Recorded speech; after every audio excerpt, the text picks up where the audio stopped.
Raymond Holt was not born into the kind of life he eventually built. That is the first thing you need to understand about him, because it matters enormously to everything that follows in this story. He grew up in a working-class neighborhood in Memphis, Tennessee, the youngest of four children raised by a single mother named Dorothy, who worked two jobs for most of Raymond's childhood: a daytime position at a commercial laundry and an evening shift at a neighborhood grocery, and who still found time, in the hours between those two jobs and the demands of four children, to make sure Raymond understood something that she considered more important than anything a school could teach him.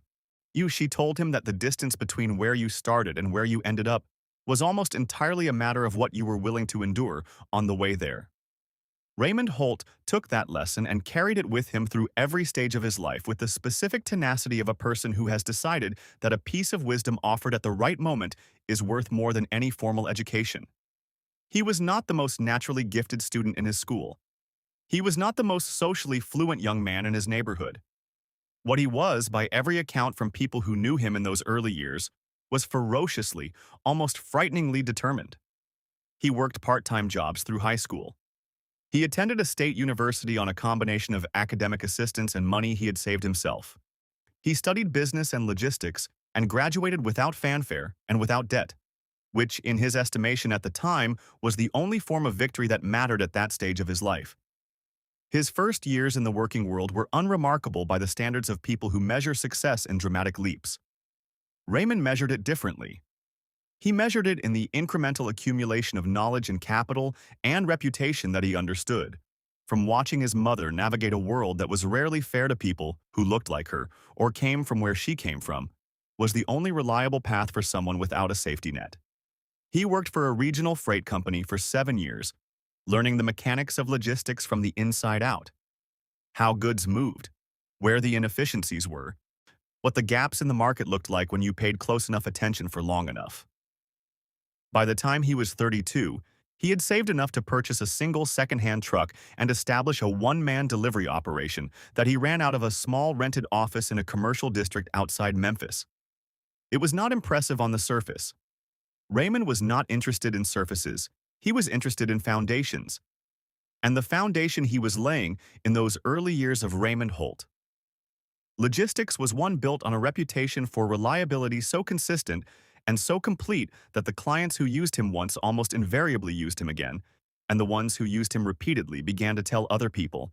And the network grew in the quiet and organic way that real businesses grow when they are built on something genuine rather than something performed.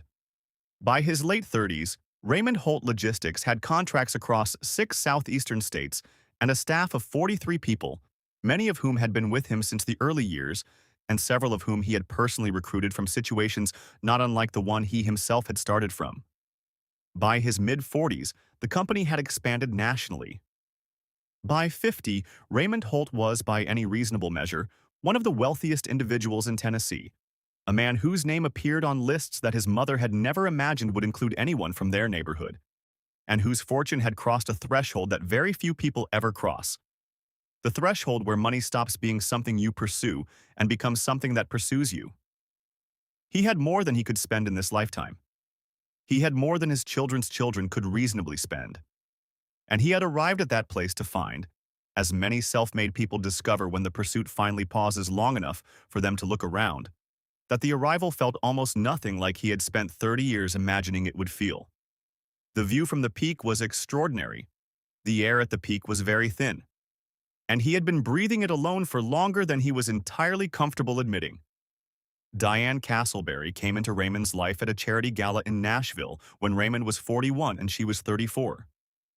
She was, and by every account from people who were present that evening, striking in the way that certain carefully constructed things are striking, immediately compelling, in a way that rewards attention and reveals its full architecture only gradually.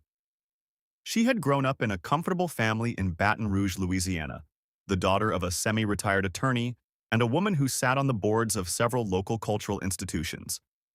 She had studied art history at a well-regarded private university, had spent several years after graduation working adjacent to the art world in a professional capacity that kept her in close proximity to wealth and influence, without yet having attached herself to either in any permanent way.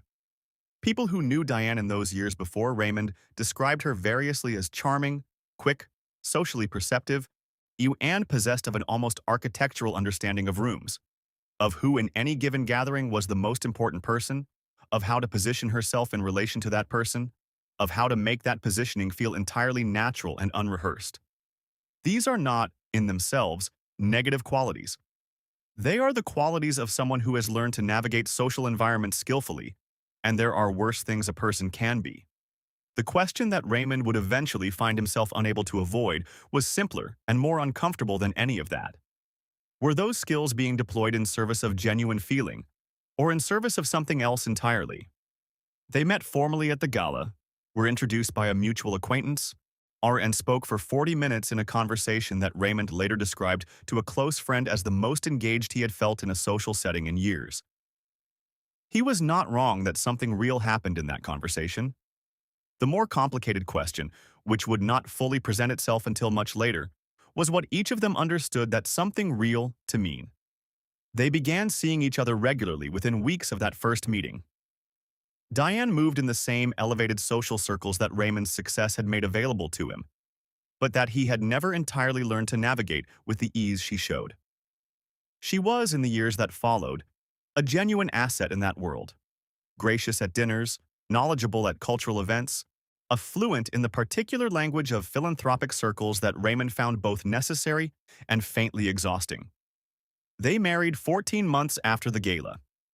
The wedding was attended by 300 guests and was covered by two regional lifestyle publications who described it in terms that Raymond would have found faintly embarrassing had he been paying close attention to that kind of thing, which he was not. He was, by multiple accounts from people who were close to him during those early married years, genuinely happy. The happiness was real. The question was always going to be about its foundations, and the foundations, as foundations sometimes do, revealed their true nature gradually, and through the accumulated weight of years and small moments and half-noticed details that Raymond was too busy and perhaps too hopeful to examine directly until he was no longer able to avoid them. Clara Ruiz had come to work in Raymond's household 11 years before the events at the center of this story, referred through a domestic staffing agency, arriving for her first day in a pressed uniform with a quiet professionalism that Raymond later said was the first quality he noticed about her, and the quality that never changed in all the years that followed. Clara was 53 years old at the time of this story. She had come to the United States from the state of Jalisco in Mexico with her husband Jorge, more than 20 years earlier, had raised two children in a modest house in a suburb of Nashville, and had built her professional life through domestic work for a succession of households, of which Raymond's was by far the most demanding and the most stable. She was not compensated at the extreme high end of what that work could command in certain households, but she was compensated fairly, and her position was secure, which in her experience was a combination rarer than it ought to have been in the world of private domestic employment. What Clara brought to the Holt household that no staffing agency could have listed on a placement form was something that resists easy categorization. She noticed things, not in the manner of someone cataloging information for any particular purpose, but in the manner of someone for whom paying close attention to the people around her was simply the natural expression of genuine care. But she noticed when Raymond's sleep had been poor from the particular quality of his silence over morning coffee. She noticed when something had gone wrong in the office from the way he held his shoulders when he came through the door.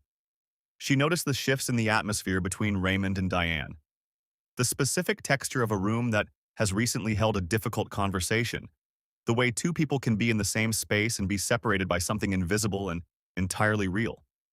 She held all of this quietly, without comment, without leverage, the way people hold things that belong to someone else but that they carry anyway, because setting them down would feel like a form of abandonment. Over 11 years, that quality of attentiveness had built between Clara and Raymond into something that neither of them had formally named. It was not friendship in the conventional sense, though it contained elements of friendship. It was not a professional relationship in the purely transactional sense, though it operated within professional parameters. It was something more specific and harder to articulate. The particular bond that forms between two people when one of them has seen the other in an unguarded state often enough and long enough that the pretense of guardedness between them has simply, gradually, without any single decisive moment, fallen away. Raymond knew that Clara knew him. Not the Raymond Holt of the business press, or the charity circuit, or the Nashville social calendar. The Raymond who drank his coffee too slowly when something was weighing on him. The Raymond whose footsteps on the marble floor changed quality when he was troubled. That Raymond. And the knowledge that someone in his daily life saw that Raymond clearly and consistently and without any apparent agenda attached to the seeing was, he would eventually come to understand, more valuable to him than almost anything else in his world. The specific moment that Raymond Holt decided he needed to know the truth, the moment the question that had been building for years finally moved from something he could manage in the background to something he could no longer simply absorb and set aside, came on a Tuesday evening in February, and it arrived through something so small and so ordinary that he would spend considerable time afterward asking himself whether he had been looking for a reason or whether the reason had simply finally, after all those years of patient accumulation, arrived on its own. He had returned home from a business trip to Atlanta earlier than scheduled, a flight change necessitated by a storm system moving up the eastern seaboard, and had walked through the front door of his own house at 6 in the evening when 10 had been the expected time. Diane was on the back terrace. She was on the phone. The conversation ended the moment she heard the door, with a speed and completeness that, individually and in isolation, would have meant nothing at all. What Raymond registered, and he was precise about this in the account he later gave, because he was a precise man by nature and training, was not what he heard or what he saw. It was the quality of the silence that followed. The way Diane turned toward him with an expression that contained, for just a fraction of a moment before it was replaced by welcome, in something that looked like recalibration, like the almost imperceptible adjustment of someone shifting from one version of themselves to another version. He had seen that expression before, not once. He had been filing it for a long time, and standing in his own hallway with his travel bag at his feet and the back terrace visible through the glass, he understood, with the specific clarity that arrives not through analysis but through the body, through something that simply knows, that the file had become too heavy to continue carrying without looking directly at what was inside it. He did not raise the subject that evening. He went upstairs, changed, came back down, and ate dinner at the kitchen table.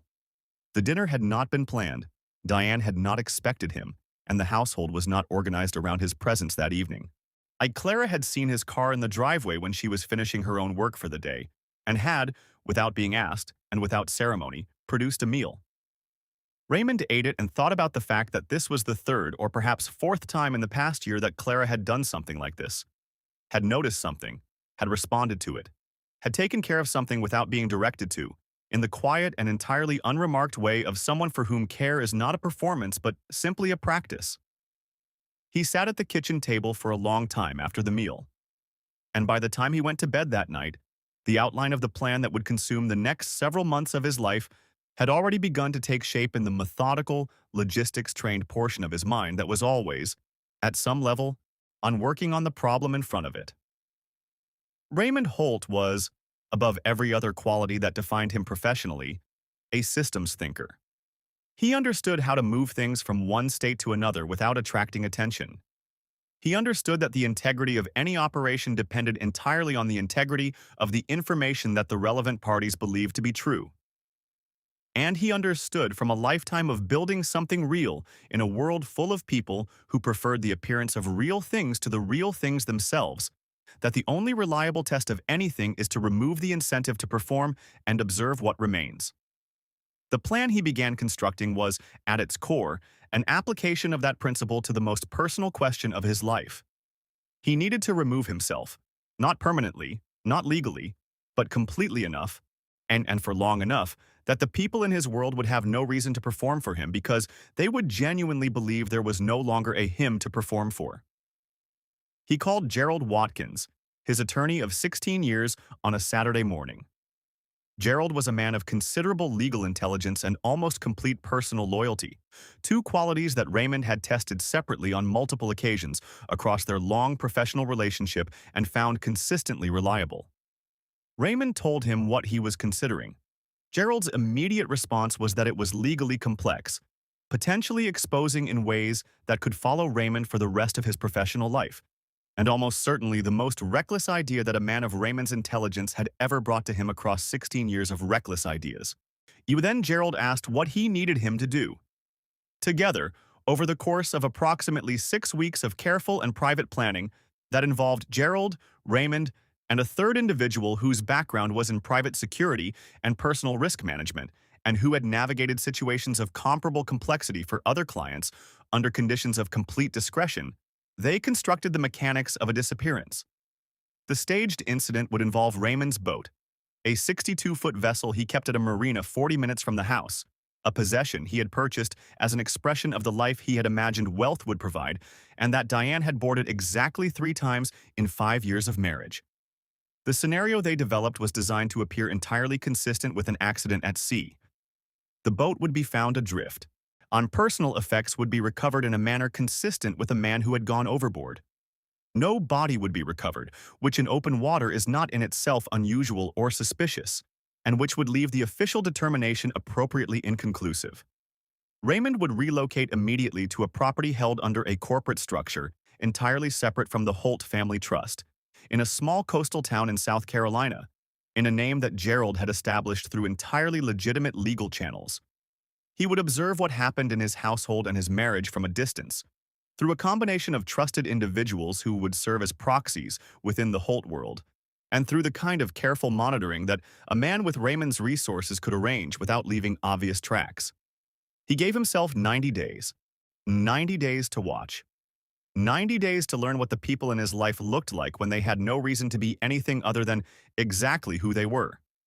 And then a decision, fully informed and made without the distortions of proximity and emotional investment, about what came next.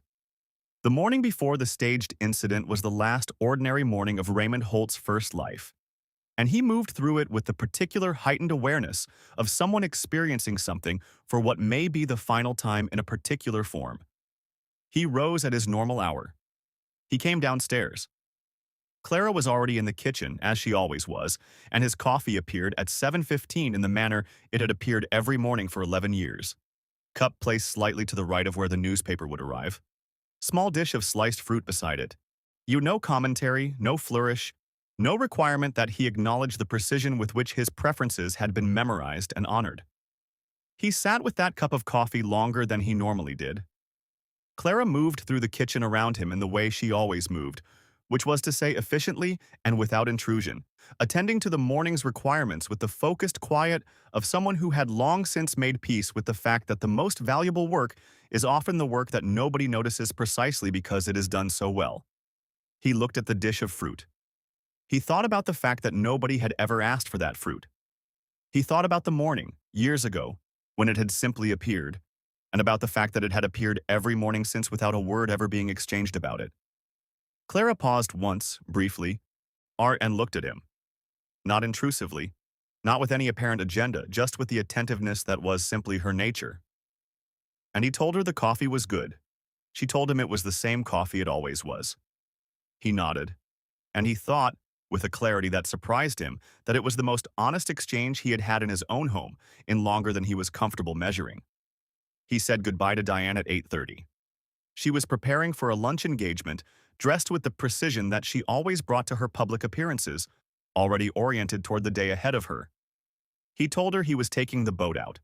She told him to have a good time. She did not look up from the mirror. He drove to the marina, and Raymond Holt, for all practical purposes that the world would understand for the weeks that followed, he went out on the water and did not come back. The call came to the Holt household at 4:17 in the afternoon. A marina employee, following the carefully arranged protocol that Gerald had established through channels designed to leave no traceable connection to Raymond himself, contacted the household to report that Mr. Holt's vessel had been located adrift approximately 12 miles offshore, engine still running, no sign of the owner aboard. The Coast Guard had been notified. A search and rescue operation was being organized. According to the account later given by a member of the household staff who was present in the kitchen when the call came in, it was Clara who answered. And according to that same account, what happened to Clara's face in the seconds after she understood what she was being told was something the other woman said she had never seen in all the years they had worked together and hoped she would never see again. Clara did not immediately weep. She stood very still, holding the telephone receiver, with the particular stillness of someone whose body has absorbed something too large to immediately process. Then she set the phone down carefully on the counter with a deliberateness that suggested she was concentrating very hard on performing a simple action correctly. She stood with both hands flat on the counter surface for a moment. And then, she went to find Diane. Diane was in the sitting room with a glass of wine, reviewing something on a tablet. Clara told her what the marina had reported. Diane set down the wine glass, and she looked at Clara for a moment, and then she picked up her phone. The first call Diane Holt made after being told that her husband's boat had been found empty on open water was not to the Coast Guard. It was not to Raymond's attorney. It was not to Raymond's elderly mother, who lived 40 minutes away and who would need to be told. It was to a number that Clara did not recognize, and the conversation that followed was brief enough and quiet enough that Clara, who had remained in the doorway because she was not certain what to do next and could not make her feet carry her away, could not hear its content. When Diane ended the call, she looked across the room at Clara and said, in a voice that was entirely level, that they would need to make some calls. What unfolded in the Holt household over the 12 hours that followed has been described differently by the different people who witnessed parts of it, and the differences in those descriptions are themselves part of the story. Diane made calls. She contacted Raymond's principal business partners. She contacted Gerald Watkins, who received her call with the careful, practiced composure of a man who had spent weeks preparing for exactly this moment and who navigated the conversation with the precision of someone threading a needle, providing the information that was appropriate and necessary and nothing beyond it, expressing the concern and shock that the situation demanded, and managing everything else with a discretion that would not become clear to Diane until much later. She contacted a small circle of close friends who arrived at the house by early evening and who found Diane composed and gracious and, by multiple accounts from people who were present, almost immediately practical about the logistical questions that the situation would eventually require answers to. Questions about the business, about the estate, about the public statement that would need to be prepared. She contacted, 11 hours after the marina call, a publicist. Raymond received the timestamp on that particular contact through one of his proxies in South Carolina and noted it in the careful, methodical way he noted everything during those weeks. 11 hours. He sat with that number for a while. Clara, during those same 12 hours, made one telephone call.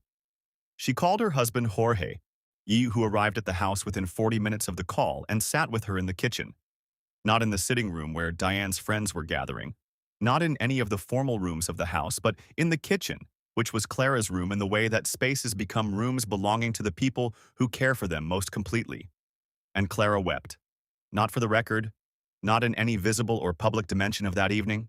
In the kitchen, with Jorge, in the specific way of someone who is simply unable to hold something any longer and has found the one safe place to set it down. Then she dried her face. And she went to work. She organized food for the people arriving at the house. She managed the other household staff through the disorientation of an evening that none of them had any framework for. She answered the door. She made sure that Raymond's mother, Dorothy, who had been reached by a family member and who was, according to multiple accounts, in considerable distress, was collected from her home 40 minutes away and brought to the house and given a place to sit and something warm to drink and someone to stay near her. Nobody had asked Clara to do any of those things. There was no instruction, no direction, no organizational chart that assigned those responsibilities to her. She did them because they were the things that needed doing and because, as Raymond would later put it in the only full account he ever gave of those weeks, that was simply what Clara did.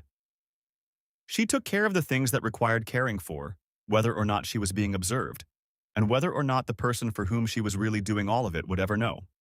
The Coast Guard search for Raymond Holt ran for 4 days before being officially suspended. The search covered a substantial area of open water and was conducted with the resources appropriate to the disappearance of a person of Raymond's public profile. The absence of any physical evidence beyond the drifting vessel and the recovered personal effects was noted in the official report, which classified the case as an accidental disappearance at sea. The determination left technically open in the manner that such cases are left open when there is nothing definitive to close them.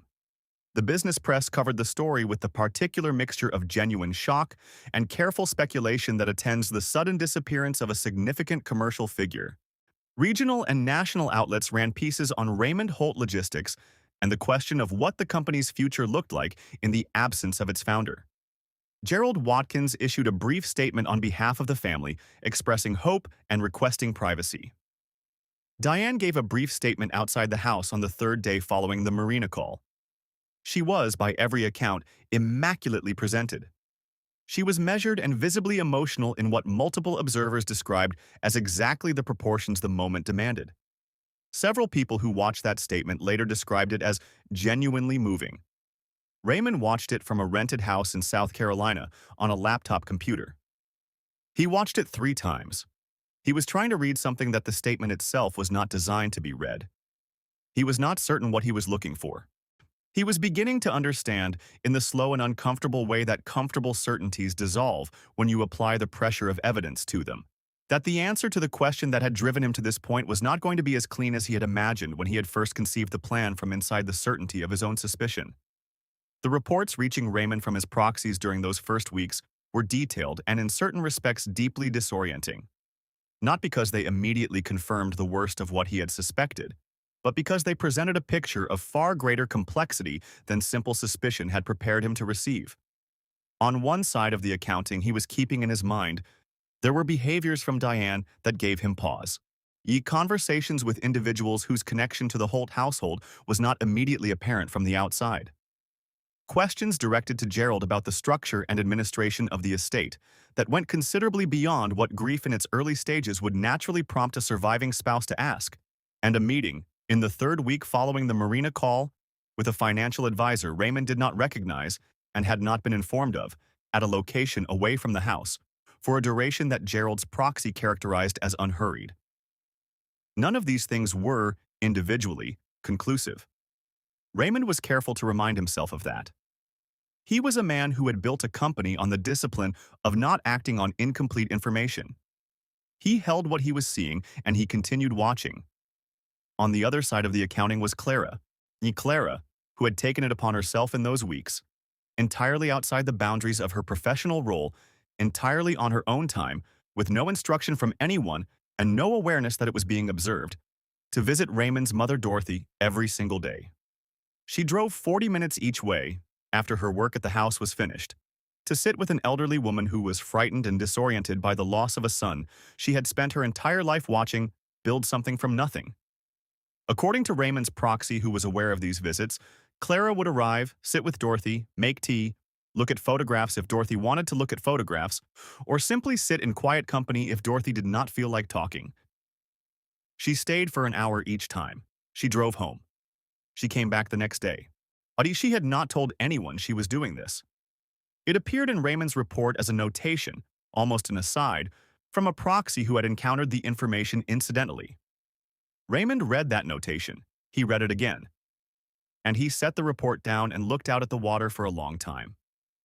In the fourth week, according to information that came to Raymond through channels that Clara never knew about and never authorized, Clara wrote a letter. She wrote it at her own kitchen table, at home, in the evening, by hand, on plain, unlined paper.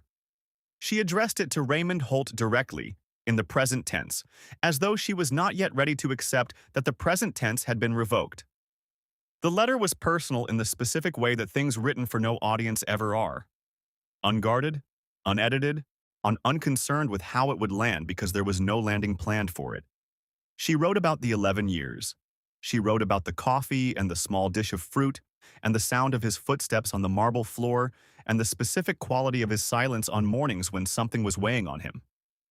She wrote about the last morning, the morning before the Marina call, and about the way he had held his cup longer than usual and told her the coffee was good, and about the feeling she had carried all day that day, that she had not been able to name at the time, and that she now understood, with the terrible clarity of retrospect, had been something close to a foreknowing. She wrote about Dorothy and the visits. She wrote about the household staff and the uncertainty they were navigating. She wrote that she had tried to be the person who held things together in his absence because it seemed like the thing he would have wanted someone to do, and she hoped she had done it in the way he would have recognized. She signed it with her name. She put it in an envelope. She kept it in a drawer at home and sent it nowhere, because there was nowhere to send it, and because she had written it not to be received but simply because some things need to be said even into silence. It came to Raymond's attention through a proxy whose method of access Clara never knew about. Raymond read it in the white-curtained rented house in South Carolina. He read it twice. He sat with it for a long time. Then he called Gerald Watkins on the secure line and told him that the 2 weeks he had asked for were up and that he was ready to come home. Yet Gerald had found something in the third week that he had not immediately shared with Raymond, because he was still verifying its dimensions, and because he understood, with the particular care of someone who has spent 16 years managing information for a man he genuinely respected, that certain things need to be delivered with the full picture attached, rather than in fragments that the recipient's imagination will inevitably complete in the darkest possible way. What he had found came through a financial institution flagging an inquiry on an account associated with the Holt family trust, a routine monitoring function that Gerald had maintained on all the primary Holt financial structures for years as a standard protective measure. Someone had been in contact with a legal firm specializing in estate litigation, me seeking a preliminary consultation regarding the legal mechanisms by which a presumption of passing could be accelerated in cases where no body had been recovered. Under the statutes of most states, a person who has disappeared without definitive evidence of passing can be formally declared legally no longer living after a waiting period, that is, in most jurisdictions, measured in years rather than weeks or months. The legal concept is straightforward, and it exists for legitimate reasons. What was being explored, according to what Gerald's sources were able to determine about the nature of the consultation, was whether the specific circumstances of Raymond's disappearance, the boat, the recovered effects, the Coast Guard determination, might support a legal argument for compressing that timeline, and for moving the estate into the next phase of administration before the standard waiting period had elapsed. Gerald called Raymond on the secure line at 11 o'clock on a Thursday night. He laid out everything he had found and everything he had been able to verify and everything that remained uncertain. Raymond listened without speaking until Gerald had finished. Then he asked one question. He asked whether the consultation had advanced beyond the preliminary stage. Gerald told him what he knew and what he did not know. Raymond was quiet for what Gerald later described as a considerable amount of time. Then he said he needed to think. He said he would call Gerald in the morning. He did not sleep that night. He sat in the white-curtained house and looked at the water and held two things simultaneously in the methodical, a systems-trained part of his mind that had built a company from a single truck. The report about Clara's letter, which had arrived that same afternoon, and what Gerald had just told him. He held both things for a long time, and in the morning he called Gerald and told him he wanted to come home. The return was managed by Gerald with the same careful precision that had characterized every phase of the plan from its beginning. The narrative constructed to explain Raymond's survival was built around a medical event at sea and a period of disorientation and recovery in circumstances that were described in terms sufficiently vague to be consistent with multiple plausible interpretations. The legal and reputational dimensions of what Raymond had done were real and significant, and Gerald had spent the days before the return constructing a framework that would allow Raymond to re-enter his life without exposing himself or the small number of people involved in the plan to consequences that would overshadow everything else the story contained. The framework held, imperfectly and with some friction, in the way that constructions built quickly under pressure always hold. Raymond returned on a Thursday morning, 43 days after the world had been told he was gone. Gerald was present for the call to the house. He reported Diane's reaction to Raymond afterward as immediate, warm, and entirely composed.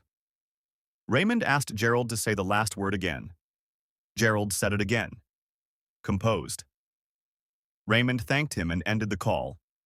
The reaction that reached Raymond through his proxy, the reaction in the kitchen, yet among the household staff, when word reached them that Raymond had survived, was a different kind of report entirely. Clara had been at the counter when the news came. According to the staff member who was present, she had gone very still in the way she had gone still on the day of the Marina call, and then she had sat down on the kitchen floor. Not dramatically, not in a way designed to be witnessed or noted. Simply because, in the words of the person who reported it, her legs appeared to stop holding her for a short time. She sat on the kitchen floor for several minutes. Then she stood up. Then she started making coffee. Raymond confronted Diane in the formal study of their home 3 days after his return, with Gerald present as a witness at Raymond's specific request. He did not stage the confrontation for effect. He did not construct it for maximum emotional impact. He laid out what had been found, what had been documented, and what it indicated in the same precise and dispassionate manner he would have used to present a findings report to his board of directors, because that manner of presentation was the one he trusted to keep him honest and to prevent him from embellishing what was there with the emotional coloring of what he had feared. Diane's response moved through several phases that Raymond watched with the careful attentiveness of someone who has spent 43 days learning to watch without reacting. She began with denial. She moved to a partial acknowledgement framed around concern for the stability of the estate during a period of genuine uncertainty, which was not an entirely implausible framing on its face. She arrived eventually at a version of events in which her actions had been reasonable responses to extraordinary circumstances, and in which Raymond's own staged disappearance, his deliberate deception of everyone in his world, including the woman he had married, was positioned as the greater and more foundational violation. Raymond acknowledged, without deflection and without softening, that she was not wrong on that point. He said plainly that what he had done was a deception, and that it was wrong, and that he had done it anyway, and that he was prepared to live with what that said about him. He said he was equally prepared to live with what had been found during the period of that deception. He told Diane that he wanted the dissolution of the marriage to be handled with fairness and with as little conflict as the circumstances allowed. He told her he did not want a war. She looked at him for a moment with the composed, unreadable expression he had studied on that laptop screen in South Carolina. Then she said she would have her attorney contact Gerald. She left the room. Raymond sat in the study alone. After a while, he got up and went to the kitchen. Clara was at the counter when Raymond came into the kitchen, her back to the doorway, working through the quiet routines of a morning in a house that had, to her knowledge, returned to something resembling its normal shape after 43 days of profound disruption. She heard him come in and registered his presence in the way she always registered his presence. Without turning, a slight adjustment in the quality of her attention, the awareness of another person in the room that 11 years of proximity had made into something almost physical. She moved to the counter where the coffee things were kept. The cup went slightly to the right of where the newspaper would arrive. The small dish of fruit appeared. Raymond sat down. He looked at the cup. He looked at the fruit. He sat there for a moment that was longer than the moment usually was, in the way of someone who is about to say something and is deciding, for the last time, whether to say it. He told her that he had read her letter. The stillness that came over Clara Ruiz in that moment was something Raymond described afterward, in the only full and private account he ever gave of the events of that morning, as the most complete stillness he had ever seen in another person. Not the stillness of someone who has been caught or exposed. Not the stillness of embarrassment or anger or fear. The stillness of someone who has been seen in the most private possible moment of themselves and who is deciding, in real time, with extraordinary dignity, what to do with the vulnerability of that discovery. She did not turn around immediately. When she did turn, her expression was not what Raymond had expected, though he was not certain what he had expected. It was not anger, though anger would have been reasonable. It was not embarrassment, though embarrassment would have been understandable. It was something more complex and more difficult to name than either of those things. The expression of a private person who has had their privacy crossed and who is choosing, consciously and with full awareness of the choice, to respond with grace rather than with the defensiveness that would have been entirely justified. Raymond told her he was sorry. He said it plainly, without qualification or performance, the way he had said everything in that room for 11 years. He was sorry for what he had done and what he had put everyone through during those 43 days. He was sorry for the grief that she had carried that had not been hers to carry. He was sorry for the letter coming to him in the way it had, for the breach of privacy that represented, or for the fact that a thing she had written for no audience had found one without her knowledge or consent. He talked for a while, in the quiet kitchen, with the morning light coming through the windows and the newspaper not yet arrived, and the coffee getting to the temperature it was supposed to be. Clara listened to all of it. She was quiet for a moment when he finished. Then she told him that the fruit was fresh and he should eat something. Raymond Holt laughed. It was, by his own account, the first laugh that had come out of him that was entirely genuine, entirely unperformed, and entirely unexpected in longer than he could immediately measure. Clara turned back to the counter. And the quality of her turning, the dignity of it, the complete absence of drama, with a simple and unremarked return to the work of the morning, was something that Raymond said he thought about for a long time afterward. Not because it was remarkable in the conventional sense, because it was so thoroughly, so completely, so quietly itself. What came after is partly private and partly on record, and Raymond has been careful and deliberate about which parts belong in which category. The dissolution of the Holt marriage was settled in the months following Raymond's return, through private legal negotiation that Gerald has described only as fair and concluded, with terms that neither party has disclosed publicly. The circumstances that informed Raymond's decision, what had been found during the 43 days, what the financial inquiry had revealed, what Gerald had documented, did not enter any public legal proceeding.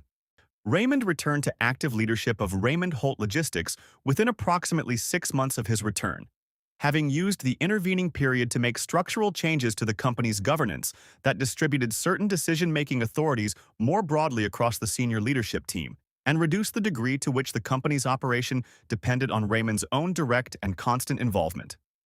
He also made several changes to his personal life that are private, but that people close to him have described, without elaboration, as significant. What is known, because it is part of the record that the people who were present have chosen to share, is that Clara Ruiz received a formal recognition of her expanded role within the household, a substantial revision of her compensation, and, or at a small private gathering that Raymond organized without publicity or press, a handwritten letter of his own. The contents of that letter belong to Clara, who has never disclosed them, and to Raymond, who has never disclosed them, and that is where they will remain. Clara still works in the house. The coffee still arrives at 7:15. The cup goes slightly to the right of where the newspaper will be. The small dish of fruit appears without commentary and without ceremony, as it has appeared every morning for 12 years now. Raymond still sometimes holds the cup a little longer than the coffee strictly requires. Whether that is because the coffee is particularly good or because of something else entirely is not a question that needs to be answered out loud in that kitchen. Both people in that room already know. And the knowing of it, quiet and unperformed and requiring nothing from either of them, is perhaps the most honest thing in Raymond Holt's world. Which is, when you think about it, exactly what he went looking for when he disappeared into the water 43 days and the rest of his life ago. Here is what I want you to sit with as this story ends. Raymond Holt built an empire through the discipline of testing things before trusting them. He applied that discipline at enormous personal and legal cost to the most important question of his private life. And what the test produced was not a clean answer. It produced a complicated answer. On one side, the evidence of a relationship that had perhaps always been more strategic than it appeared. And on the other side, a woman who had no reason to be anything other than exactly who she was. Who was simply and consistently and without expectation or performance exactly who she was. The test worked. In the way that certain tests work not by confirming what you suspected, but by revealing something you had not thought to look for. Raymond went into those 43 days looking for betrayal. He found it, along with something considerably more valuable that he had not designed the test to locate. He found out what it looked like when someone cared about him with nothing attached to the caring. No inheritance, no ring, no net worth, no audience. Just care, expressed in the daily and unremarked practice of paying attention and showing up and making the coffee and getting back up off the kitchen floor. Most of us will never stage our own passing to find out who in our lives loves us without conditions. Most of us will navigate that question the slower and less dramatic way, through years of accumulating evidence, through the texture of how people treat us when nothing is at stake, through the specific quality of who calls and who does not call when things go wrong. But Raymond Holt's story asks all of us the same question that he asked himself in a rented house with white curtains and a view of the water. If you disappeared tomorrow, not forever, just long enough for the performance to stop, just long enough for there to be nothing left to gain from being in the room with you, who in your life would sit on the kitchen floor? Who would make the drive to check on the people you love? Who would write you a letter addressed in the present tense because they were not ready to let the present tense go? And who would make the first call to someone who was not the Coast Guard? I want you to take that question to the comments. Not the answer, necessarily. Just the question and whatever it brings up for you. Because I genuinely believe the most honest conversations happening anywhere right now are in the comment sections of stories like this one. And I read every single one of them. If this story reached something in you, if it made you think about someone in your own life, if it made you ask a question you had been setting aside, share it with one person today who needs to hear it. And subscribe, because the next story on this channel is one that I have been sitting with for weeks. And that takes the question of who people really are when nobody is watching somewhere. I did not expect it to go when I started researching it. I will see you there.